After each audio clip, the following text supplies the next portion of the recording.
This dessert is named after a sultan who lost a finger, and in a way, that finger saved his life. I've always wondered what it would feel like to accidentally cut off a sultan's finger. It would probably be terrible. But if you were the vizier in today's story, that unfortunate sore blow wouldn't just cost you your job, it might have saved the sultan's life and given Turkish cuisine one of its strangest and most beloved dessert names.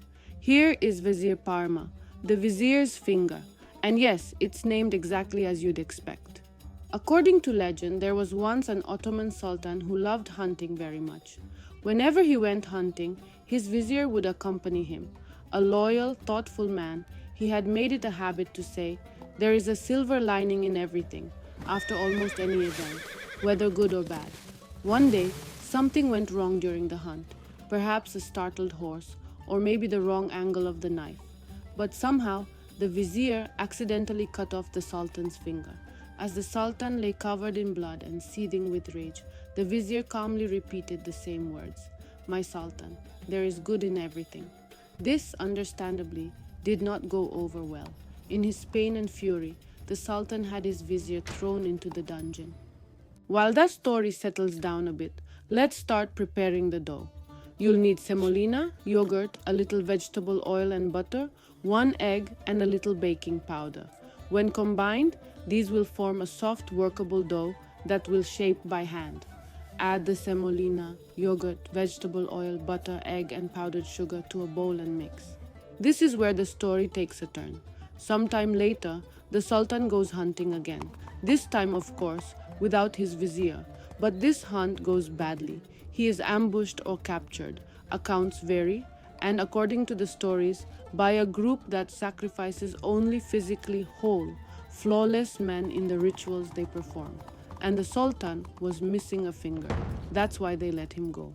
He returns to the palace in a state of shock and finally understands exactly what his vizier meant. There was a silver lining to it all.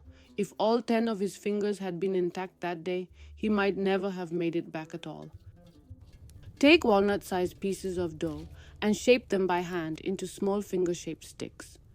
Thus, the sultan releases his vizier, fully pardons him, and throws a grand banquet at the palace simply to celebrate the fact that he is still alive. And as the vizier sits at the sultan's table, he repeats the same words once more to fully emphasize the situation. For this feast, the palace chefs prepare a dessert made of semolina dough dipped in sherbet, shaped appropriately into small fingers. And from that day forward, this dessert is called vizier's finger.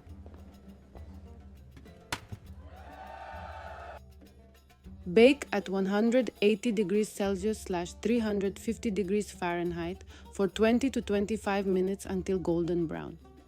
Now, to be honest, no one can confirm that this story actually happened. There are no records, no documents, no prison diaries. But this is the version that's been passed down for generations. And to be honest, it's a much better story than the other, far more boring theory, the "it was just shaped like a finger" story. Pour cold syrup over the warm pastries fresh from the oven. After removing them from the oven, pour cold syrup over the warm pastries. This contrast allows them to soak up all that sweetness. Let them rest for a few hours so the syrup can set properly. Here is Vezir Parmağı, a dessert named after a mistake, a dungeon, and a philosophy worth remembering. There is good in everything, even, it seems, in losing a finger. If you enjoyed this one, there are plenty more strange and wonderful Turkish dish names waiting to be uncovered. Which one should I tell next? Let me know in the comments, and I'll see you in the next story.